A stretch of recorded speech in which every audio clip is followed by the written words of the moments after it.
Assalamualaikum warahmatullahi wabarakatuh. Saya Andin Widya Ayu Mukti dari kelas 12 IPA 1. Pada kesempatan kali ini, saya ingin menjelaskan salah satu alat yang menggunakan prinsip konsep kerja teknologi digital, yaitu hard disk. Nah, sebelumnya apa sih teknologi digital itu?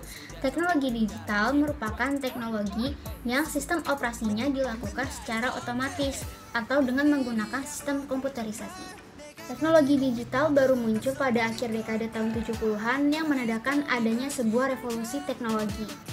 Istilah digital sendiri ini merupakan antonim dari kata analog loh. Nah, hal ini berarti teknologi digital merupakan perkembangan dari teknologi analog. Cuman tetap berbeda ya dengan teknologi analog. Kenapa? Karena teknologi digital itu tidak menyimpan data atau informasi dalam bentuk gambar dan suara. Oke, kalau begitu kita langsung aja move to the topic, yaitu tentang hard disk. Oke, jadi kalian kalau punya laptop atau komputer atau minimal tahu lah ya gimana sih laptop atau komputer itu. Pasti di dalamnya itu kan ada file-file kan, kayak file dokumen Word, PowerPoint, atau file gambar, file foto, file video, file musik, atau file-file yang lainnya. Nah, itu semua tuh tersimpannya di dalam hard disk. Jadi laptop atau komputer kalian itu nggak bisa nyala kalau nggak ada hard disk. Selain itu, hard disk juga bersifat non-volatile memory.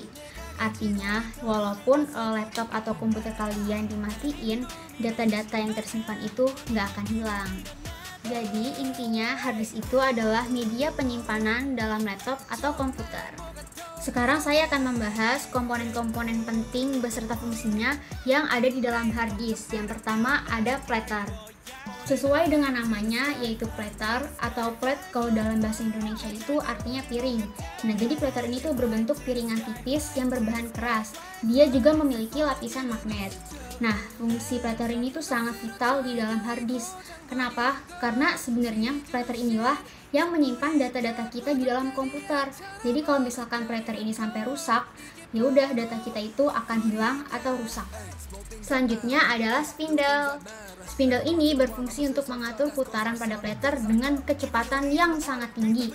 Jadi semakin tinggi nilai kecepatan putarannya, maka semakin cepat juga proses pembacaan atau penulisan data yang terjadi di dalam hard disk.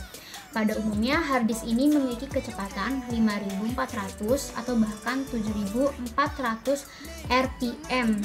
RPM ini merupakan singkatan dari revolusioner per menit.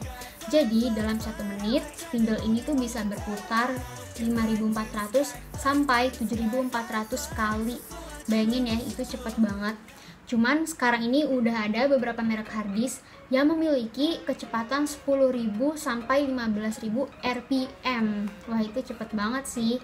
Cuman yang perlu kalian ingat adalah semakin tinggi nilai kecepatan putaran itu, maka harga hard disknya juga akan semakin mahal. Lanjut komponen yang ketiga, yaitu read-write head. Komponen ini sebenarnya merupakan magnet kecil yang berfungsi untuk membaca, menulis, ataupun menghapus data pada platter. Selanjutnya, komponen yang terakhir adalah read-write arm. Komponen ini berfungsi untuk menggerakkan si read-write head. Nah, sekarang kalian udah tahu kan apa saja komponen-komponen yang terdapat di dalam hard disk beserta fungsinya. Selanjutnya, saya akan menjelaskan bagaimana sih cara si hard disk ini bekerja di dalam komputer atau laptop kalian. Oke, sekarang kita akan fokus pada bagian komponen platter. Jadi, dalam komponen platter ini terdiri dari bagian-bagian yang sangat kecil yang disebut dengan sektor.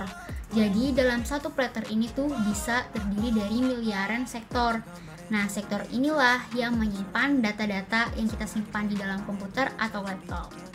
Setiap sektor yang terdapat dalam platter ini akan disusun sangat rapih membentuk lingkaran pada platter. Nah, lingkaran yang terdiri dari banyak sektor ini disebut dengan track. Kemudian, hard disk juga memiliki sistem yang menyimpan peta mengenai informasi dari seluruh data yang ada pada sektor. Jadi peta ini tuh bisa tahu sektor mana yang masih kosong atau yang sudah diisi dengan data. Kalau kalian pakai OS Windows, peta ini bisa disebut dengan File Allocation Table atau FAT. Ketika kita ingin menyimpan data baru di hard disk ini akan melihat peta terlebih dahulu untuk tahu sektor mana yang masih kosong dan bisa dipakai untuk menyimpan data kita. Lalu setelah sudah ketemu, si read write head ini akan berpindah melintasi platter untuk menemukan lokasi yang pas untuk menyimpan data kita. Nah, begitu halnya juga sama ketika kita ingin membuka atau membaca data yang sudah kita simpan. Si hard disk ini juga akan melihat peta dulu untuk tahu di sektor mana kita menyimpan data yang kita ingin cari. Setelah ketemu sektornya, si read write head ini akan membaca dan membuka data yang kita cari. Oke, berarti tadi di awal kita pertama sudah membahas pengertian teknologi digital, terus apa itu hard disk, dan kita juga membahas komponen-komponen beserta fungsi yang ada di dalam hard disk. Terakhir kita membahas bagaimana cara kerja si hard disk. Mungkin itu saja yang bisa saya sampaikan. Semoga video ini bermanfaat. Mohon maaf apabila ada kesalahan. Wabillahi taufiq wal hidayah. Wassalamualaikum warahmatullahi wabarakatuh.